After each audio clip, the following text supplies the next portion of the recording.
ni Taarifa Kuu, halisi na sahihi. Barabara mpenzi mtazamaji, na kukaribisha ndani ya Taarifa Kuu leo ikiwa ni tarehe 2 Disemba mwaka 2023. Tumekuandalia habari kemkem kutoka meza yetu ya habari, lakini kwanza tupate vidokezo.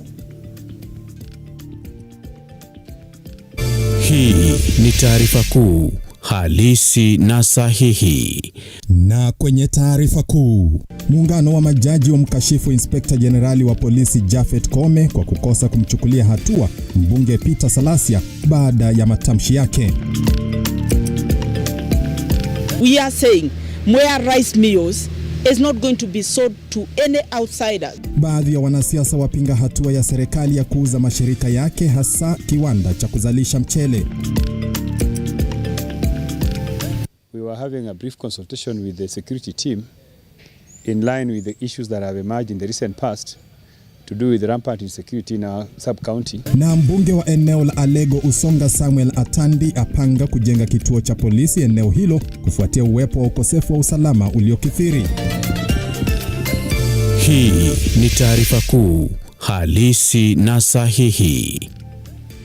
Asante sana mtazamaji kwa kujiunga nasi. Kumbuka habari hizi zinakujia moja kwa moja kupitia runinga yako ya Lookuptv kwenye Signet na kupitia kurasa zetu zote za kijamii. Tembelea kurasa hizo, ziko wazi kwa manufaa yako. Uweze kutupa maoni yako kuhusiana na taarifa hizi. Tutasoma baadhi ya jumbe hizo kadri tunavyosonga mbele na taarifa zenyewe. Mimi ni Henry Tenda Nyula na tunaanza rasmi. Chama cha majaji nchini Kmja kimemtaka Inspekta Jenerali wa Polisi Japheth Koome kumkamata mbunge wa Mumias Salasya baada ya kudaiwa kutishia kumuua hakimu wa mahakama ya Kakamega alipomwamrisha kulipa deni la takriban $500,000. Salasya anasemekana kupandwa na mori na kuzua vurugu, akitishia kumuua hakimu muda mfupi baada ya uamuzi huo. We have been retained by the Kenya Judges and Magistrates Association, Kmja,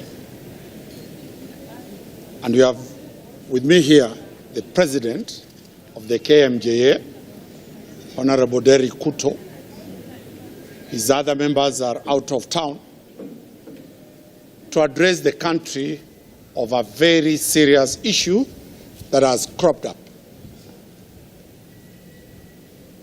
A magistrate sitting in Kakamega gave a ruling whereby a member of parliament for Mumias East was ordered to pay some 500,000 shillings plus costs. The magistrate received serious threats on her phone, text messages from that member of parliament. She reported, as it is provided for under the Criminal Procedure Code, to the police. The police have not acted since that time to date. The threats, I have shared them with the members of the press. The DCI. Songe mbele ambapo viongozi wa kisiasa kutoka eneo la Mwea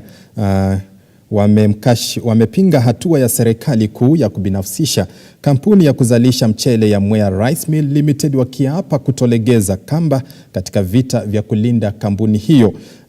Wakiongozwa na aliyekuwa naibu gavana Peter Ndambiri, viongozi hao wanasema kuwa taasisi hiyo inafaa kurejeshwa kwa wakulima wala si kupewa watu binafsi, kwani hatua hiyo itahujumu haki zao ikizingatiwa kuwa wana 45% ya hisa.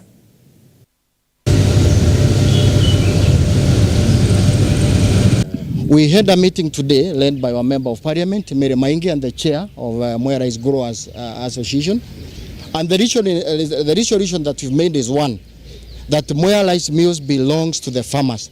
It's true the government has 55%, but they cannot be ignorant of the 45% owned by the farmers. Besides, the government is the people, and we are the people. As the farmers of Mwea, who elected Mary Maingi and elected the president and the deputy president, who form the executive, they must listen to the voice of the people of Mwea. We do not want to hear that there is another meeting going on in Nyeri called public participation. If there will be any public participation, it is the farmers of Mwea who will be consulted. And we are here saying, let it come to Mwea Stadium, let it come to Mwariko Stadium. That is where we want public participation to be done. But let the PS and the other people know that going to Nyeri to discuss issues or matters Mwea, we have said no. Let them come here and face us. Otherwise, we are ready to join all the farmers, more than 10,000, to go into the streets and to make demonstrations, making demands that Mwea rice mills belongs to Mwea people, period. We are saying Mwea rice mills is not going to be sold to any outsiders. If the government intends to sell their 55% shareholding, they have an option, and only one option, to sell those shares to us Mwea farmers through Mwea rice growers. And that is the only option. There is no other option. This mill is not going nowhere. That's what we are saying. And we are not going to allow any outsider kukanyanga hapa Mwea ati ananunua hii. Tumesikia iko watu wameonekana hapa Mwea rice mill wakiangalia hii mill wakisema wanataka kununua. Wajipatie shughuli, haiendi mahali. We are a co-owner of Mwea Rice Mills Limited, and we are proud that we have been in this company since 1967. That is when it was formed, and we raised the capital which was required. Today we heard that the mill is being privatized. We have seen the Kenyan Gazette and other communication from the government. We as Mwea rice farmers, we are saying that we are ready and very ready to buy the government share of 55%. And I'm proud to say the leaders of Kirinyaga have said that they are ready to support us in buying the 55%. This mill would only be sold to MRGM, period. There are no two ways, because it is owned by two people. And because it's a limited company, I don't even see what the government is doing. Kauli kali hapo kutoka kwa viongozi eneo la Mwea kuhusiana na ubinafsishaji wa kiwanda hicho cha kutayarisha mchele. Tukisonga mbele, kufuatia ukosefu wa usalama eneo la Alego Usonga, kaunti ya Siaya, ofisi ya mbunge wa eneo hilo Samuel Atandi kwa ushirikiano na kamati ya NGCDF imefanya mageuzi katika idara za usalama kama njia mojawapo ya kuhakikisha usalama wakati wa sherehe za Krismasi.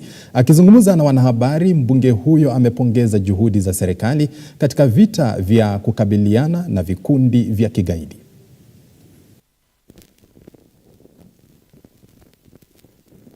We were having a brief consultation with the security team in line with the issues that have emerged in the recent past to do with rampant insecurity in our sub-county. And I'm happy to say that I also had the chance to meet the new security bosses in Siaya. As you are aware, we had a campaign where we were asking the national government to make some transfers so that we have new officers. I'm happy to report that right now we have a new county police commander who has just arrived. We have the new head of intelligence. We have also the new head of Department of DCI. So all these new officers have arrived, and I have had a good chance to talk to them and to engage them on their approach to resolving the insecurity challenges that we have had in the county.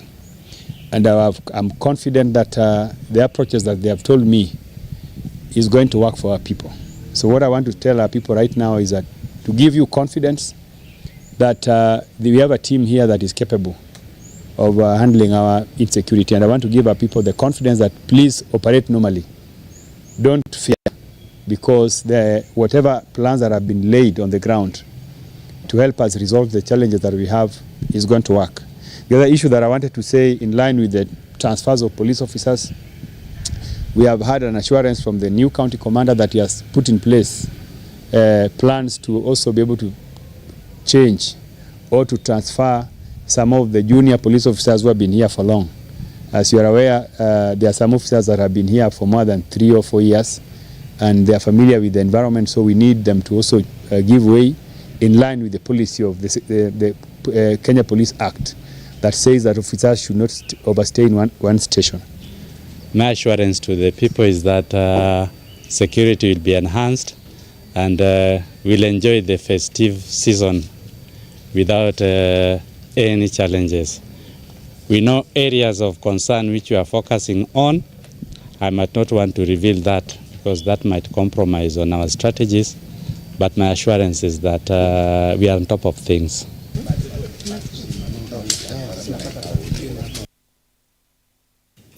Huku taifa likiadhimisha siku ya ugonjwa wa ukimwi ulimwenguni hapo jana, sherehe kama hiyo iliandaliwa katika uwanja wa Tononoka jijini Mombasa. Takwimu za mwaka wa 2022 zimeonyesha kuwa wanawake wanaongoza miongoni mwa walioathirika zaidi, huku asilimia 21 wakiwa watoto wanaambukizwa virusi hivyo. Vilevile washikadau mbalimbali wamewahimiza vijana kutumia mipira ya kujikinga kama mojawapo ya njia ya kukabiliana na virusi hivyo.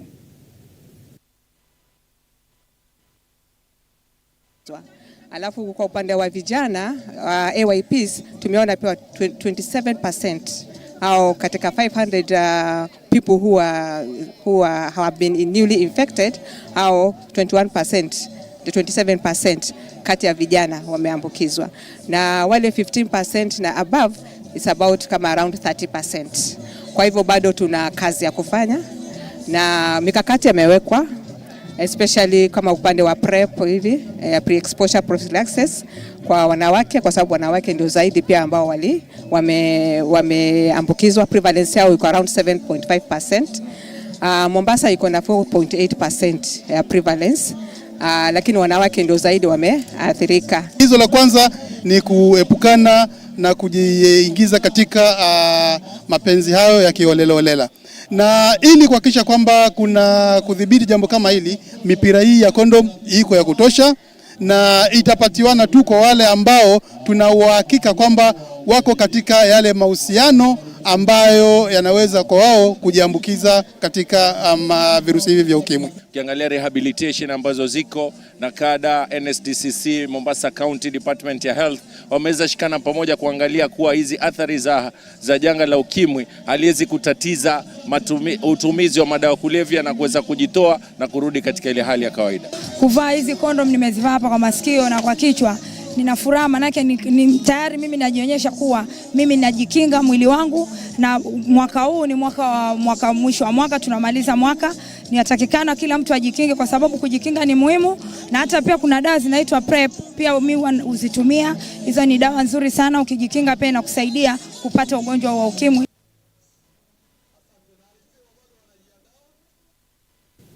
Tuangazie kongamano la COP28 ambapo Rais William RUTO amesisitiza juhudi za kukabiliana na athari za mabadiliko ya tabia nchi zitazaa matunda iwapo mfumo wa sasa wa ufadhili utafanyiwa mabadiliko ili kuleta usawa. Rais RUTO aidha amehoji Afrika itachangia pakubwa katika kukabiliana na uchafuzi wa mazingira kwa kuwa inajivunia ukwasi wa kawi safi, ekari kubwa ya ardhi ambayo haitumiki, pamoja na idadi kubwa ya vijana. For a very long time, Africa has been in the corner of problems. We're trying to move Africa from being in the corner of problems to the corner of solutions. And we stated very clearly that we have ideas, we have suggestions, we believe Africa has the greatest stake in contributing to the solution around climate change. And we got ourselves here, this problem of climate change, because of energy, fossil fuel energy. We will get out of here again because of energy, renewable energy. And that renewable energy is in abundance in Africa. And that is why we believe that we are very well positioned to be part of the solution to the challenge we have today, so that, as Macron says, no country is left between making a choice between development or climate action. So we made a conscious proposition in the African potential and opportunity in our continent. We are lacking technology and we are lacking capital. And therefore, three things come into the equation. Number one, how do we unlock the resources that have been committed, whether it is in loss and damage, and I'm very happy that we've made progress in the last few days, thanks to UAE and other partners. How do we then look at the international financial architecture? How do we empower World Bank? How do we empower the IMF to do more concessional funding? How do we reorganize their governance so that those countries that did not exist, many of them in Africa. Katika hatua ya kukuza michezo nchini, Salasya Nyamai, mbunge wa Kibra pamoja na mwalimu Peter Orero wamezindua mradi wa 488 for Kibra katika hifadhi ya Mama Ngina mjini Mombasa. Mpango huo unalenga kubadilisha uwanja wa shule ya msingi ya Olimpiki mjini Kibra kuwa kituo cha kisasa cha michezo. Na changamoto nyingi sana hapo Olympic Primary School. The school has over 5,500 students, lakini watoto hawana pitch ya kucheza. Pahali watoto wanacheza wanaumia sana. Tukaona wacha tutafute hela na tuanze project ya kutengeza pitch. It will be a multi-purpose pitch. Tunataka kuuliza Wakenya watusaidie, so kutoka kesho I'll be walking 488 kilometers from Mombasa to Nairobi to raise awareness and also to raise the funds. We hope that by the end of it all, after 1 month, we'll have a complete field, knowing that after January, the students will be back to school, and we are hoping Kenyans will help us to raise the funds zile zinawezekana tujenge kiwanja.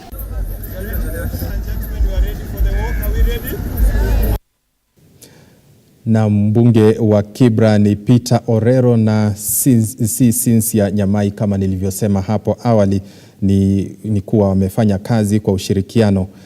Peter Orero, mbunge huyo wa Kibra, amefanya kazi kwa ushirikiano na Salasya Nyamai kujenga uwanja wa mchezo katika shule ya msingi ya Olimpiki. Tukisonga mbele ni kwamba viongozi wa kidini kutoka kaunti ya Embu wametoa hamasisho kwa jinsia ya kiume kuwajibikia majukumu yao, hasa katika kutunza familia. Viongozi hao wamesisitiza kuna hulka ya kutamausha ya wanaume wengi kupuuza majukumu yao na kupelekea familia nyingi kuteseka. Aidha, wametoa wito kwa wadau mbalimbali kuwekeza katika kuwaelimisha na kuwakuza vijana wa kiume kuwaandaa kuwajibikia majukumu yao wanapoingia kwenye ndoa.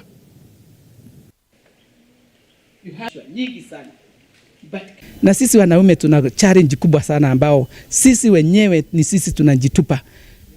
Mwanaume ni mtu ambao ni wa maana sana kwa familia. Mwanaume ni mtu wa maana sana kwa mboma. Mwanaume ni mtu wa maana sana kwa community.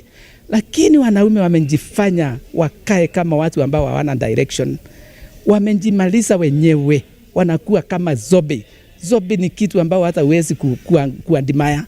Wanaume kitu ya kwanza wamekunywa sana pombe mpaka wamejisahau.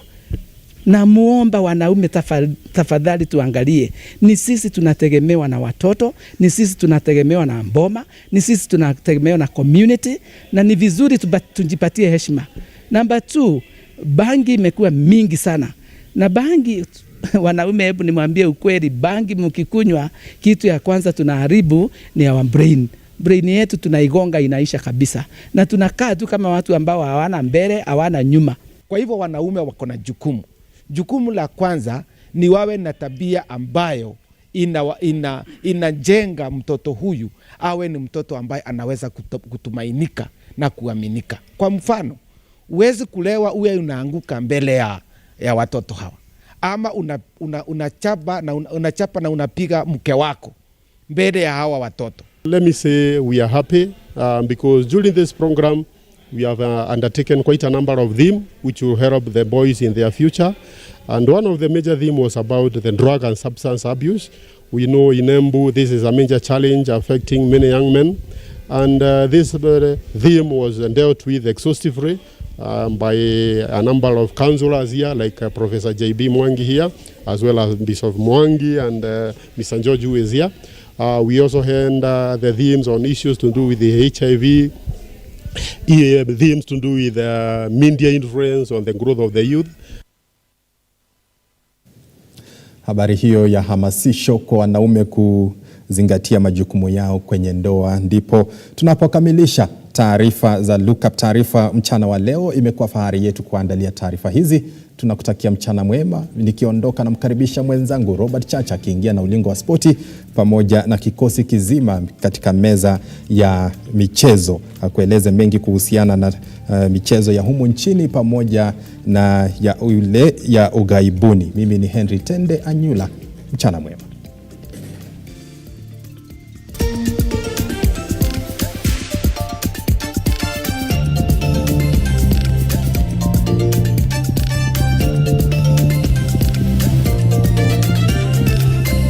Hii ni taarifa kuu halisi na sahihi.